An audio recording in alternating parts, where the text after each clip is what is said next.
Nursing is more than a profession, it's a calling. But what happens when that calling leads to entrepreneurship? Today, we discover the inspiring journey of a nurse entrepreneur.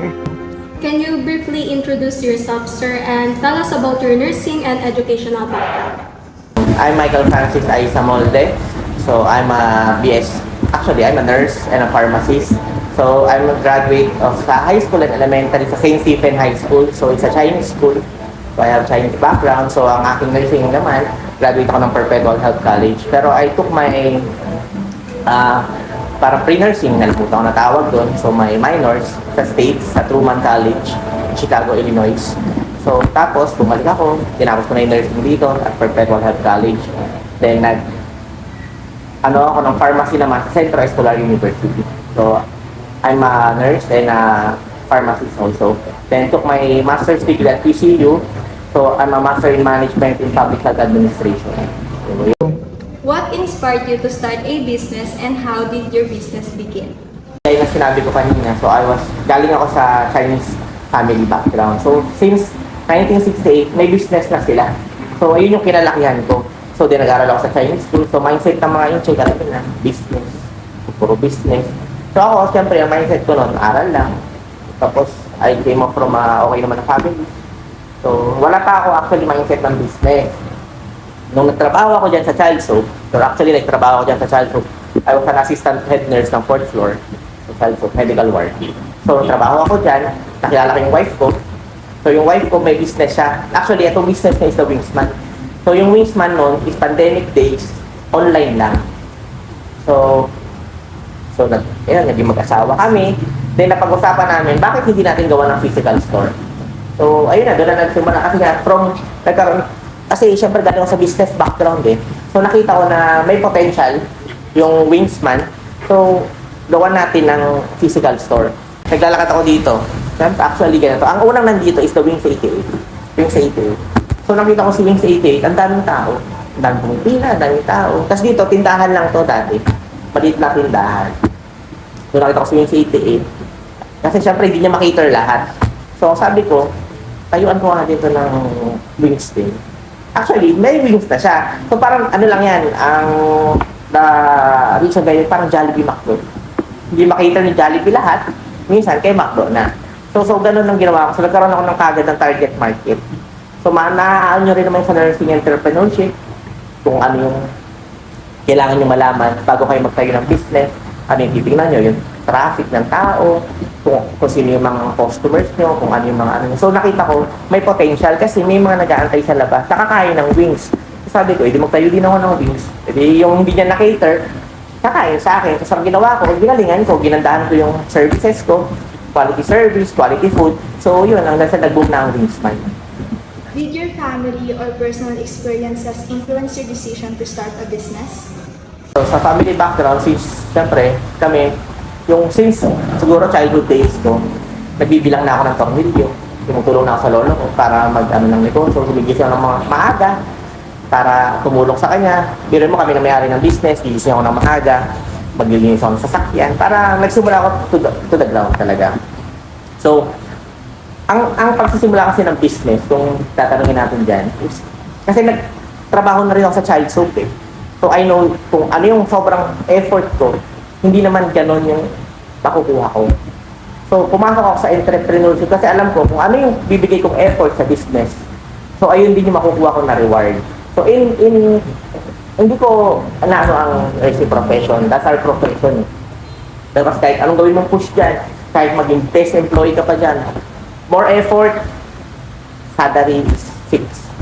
Sa business, more effort, yung rewards mas mataas. So ayun lang naman, more on that, kung titingnan nyo, yun ang titingnan nyo sa business. More effort, mas mataas yung makuha ng income, sa job, fixed salary, kahit ano yun yung effort, fixed. Pero hindi ko yun dinidiscourage. Kasi as nurses, kailangan natin ng experience. Actually, yung experience na nakuha ko sa nursing profession, yun yung nadala ko dito sa pagiging entrepreneur. Can you please tell us about your business? What product and services do you offer? What makes it unique? So we offer unlimited wings. Nag-start ko hindi unlimited wings lang. Meron pa kami liempo, may tax loop pa, etc. etc. So nakita ko nakakapagod mga ano. So sabi ko, bakit hindi tayo mag-focus sa isang product lang, which is the wings. So ngayon, yung wings man, kung titingnan nyo, ang offer lang namin is wings. Yun lang, wala nang pork, walang beef, wala lahat, wings lang. Tinanggal ko na rin yung fries.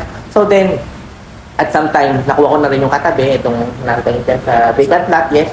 So doon ko naman nilagay yung mga alternatives. So meron ako dyan, so nandun na yung pork, so nandun na yung mga poppers ko, so nandun na yung may coffee na. So get nyo, so nag-focus ako sa isa, then nanganak yung isa, yung anak niya, yun yung naging yes. So actually, hindi na naman itong business, meron din akong pharmacy, meron din akong mga rental, so yun. Pero kasi mahirap ang yung customer service. Sa lahat ng mga na business, pinakamahirap customer service. Why did you choose your current business structure? Actually, dito pumasok ang pagiging nurse entrepreneur natin. So, kasi di ba, nurses tayo, magaling tayo makipag-usap sa tao. So, magaling tayo makipag-communicate, we establish rapport. So, ganun ang ginawa ko sa Wingsman. So, ako yung nandito una eh.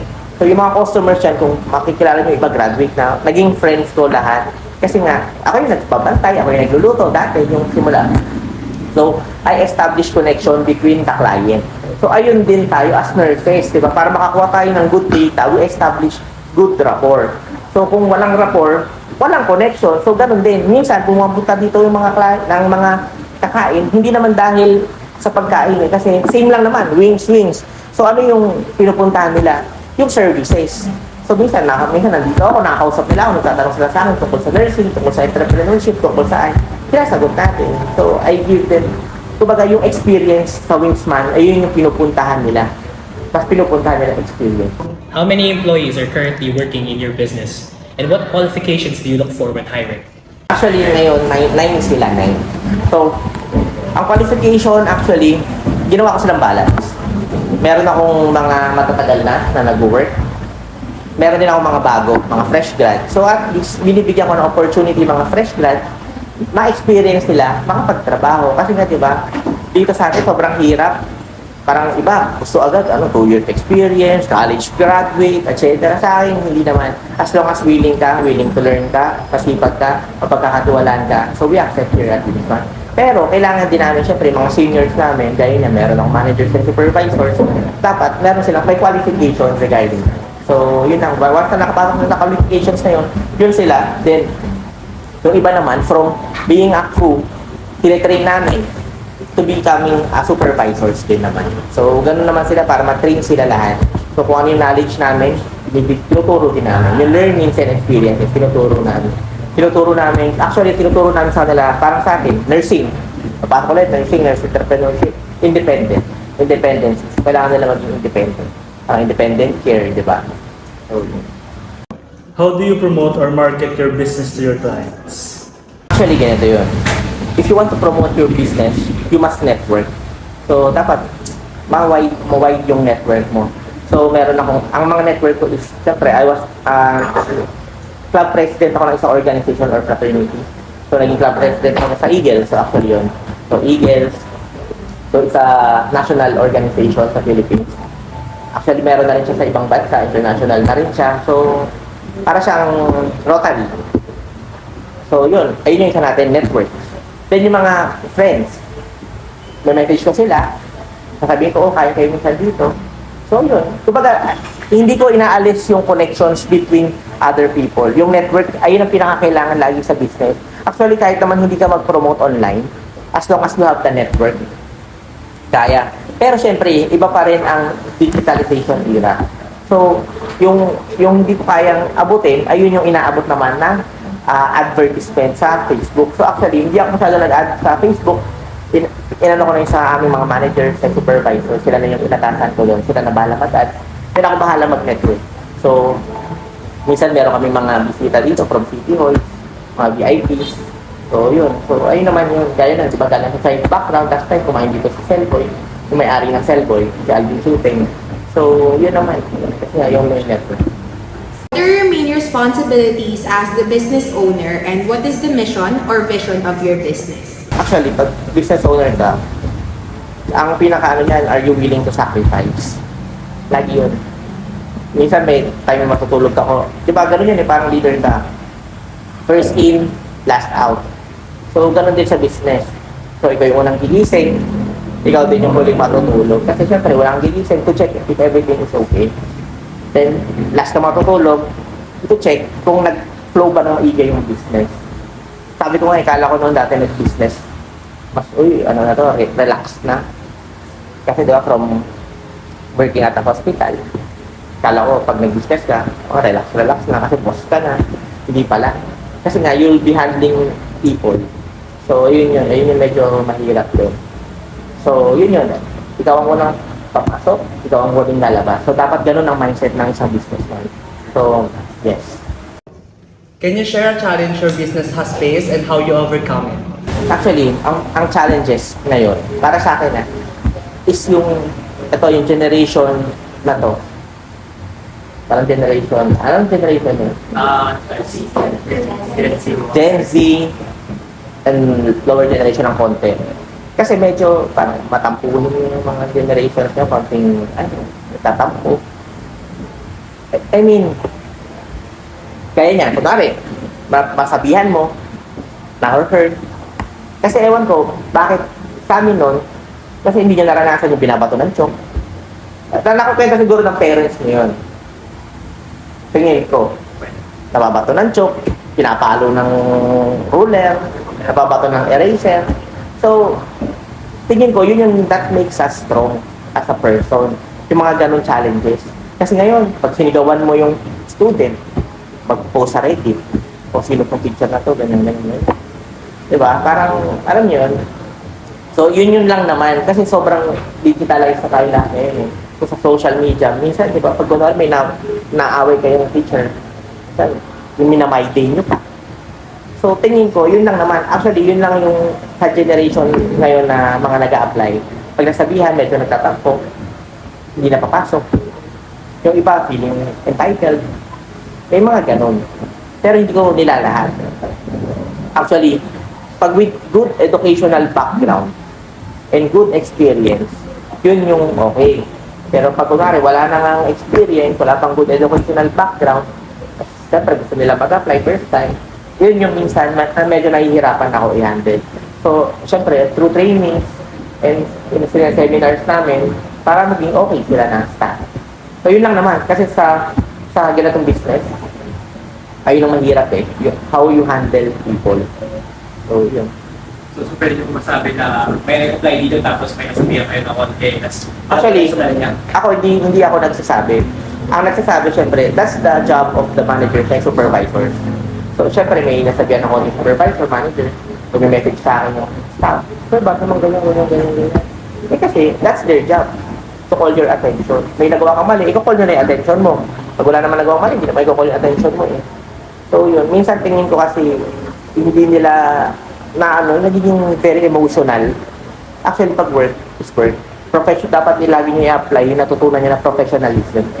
So, yun lang naman. So, pagdating sa trabaho, labas ng trabaho, edi kung friends sila, friends dynamic sila. So, hanggang doon naman. What advice can you give to nursing students who want to become nurse entrepreneurs? Actually, meron akong sabi ko nga na quote. Pero magbibigay pa ng insight. So, yung quote na to, isa to sa nagustuhan kong quote, may Michael Hoff. Alam niyo ba yun yung quote ni Michael Hoff? Hard times create strong men. Strong men create good times. Good times create weak men. And weak men create hard times. So actually, binanggit lang sa akin ulit ng isa kong friend. Kasi sabi ko, nag-share ako sa kanya. Sabi ko, ba't gano'n yung mga staff minsan? Pag pinapagalitan mo, ganyan. Sabi niya kasi, nandito tayo ngayon sa good times. So sometimes, diba, yung good times, kasi ito na yun kumbaga, napakadali lahat. Konting assignment, ChatGPT na. Actually, sobra ako namangha doon. Yung era namin, yung time namin, pupunta pa kami National Library to research. Ngayon, konting ChatGPT na lang. Okay na. Kailangan ko gumawa ng tarpaulin, ChatGPT, you make me one. Lalabas na. Dati kami pa nagde-design. Ang ginagamit pa namin, parang mga Adobe pa. Mga Photoshop, di ba? Adobe Photoshop. So yun, meron pa kami mga encyclopedia. Padamihan pa kami nun. Ngayon, ChatGPT na lang. So tingin ko kasi nga, nasa good times na tayo.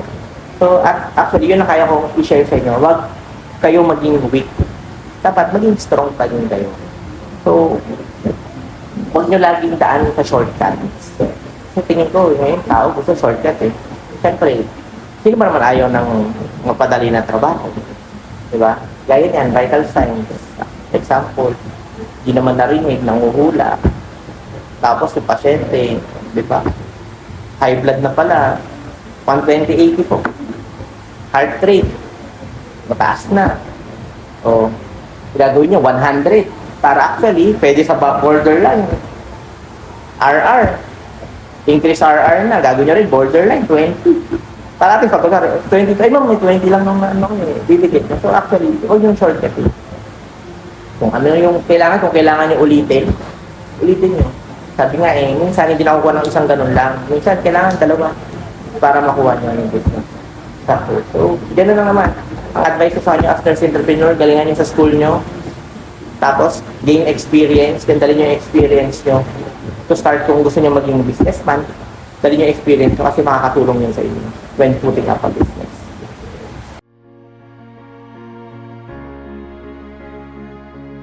So one of the learnings that we learned during the interview is that networking is important in entrepreneurship because building strong connections can open doors to new opportunities, partnership, and clients. Another one is we have to avoid taking shortcuts. Doing things the right way helps build credibility and long-term success. Effective time management is necessary for balancing responsibilities. Proper planning allows nurse entrepreneurs to both manage professional and business obligations. Passion for helping others should remain the foundation of the business. A strong sense of purpose motivates the entrepreneurs to provide good quality services. One of the things I have learned from the interview is that patience is important as success takes time. Meaningful results are often achieved through consistent efforts rather than immediate gains. Trust is one of the most important assets in healthcare businesses because client is most likely to support those businesses who demonstrate reliability and professionalism. Continuous learning is important for growth and development. Entrepreneurs must also study industry trends in order to adapt accordingly. One thing that I have learned after conducting the interview was that challenges can be opportunities for growth. The obstacles that a person may face during a business venture can be used to improve a person's entrepreneurial and also decision-making skills. Success requires hard work and dedication. Achieving goals takes consistent effort and commitment over time. Perseverance is essential when facing challenges. Difficulties and setbacks are part of the journey and should not discourage a nurse entrepreneur.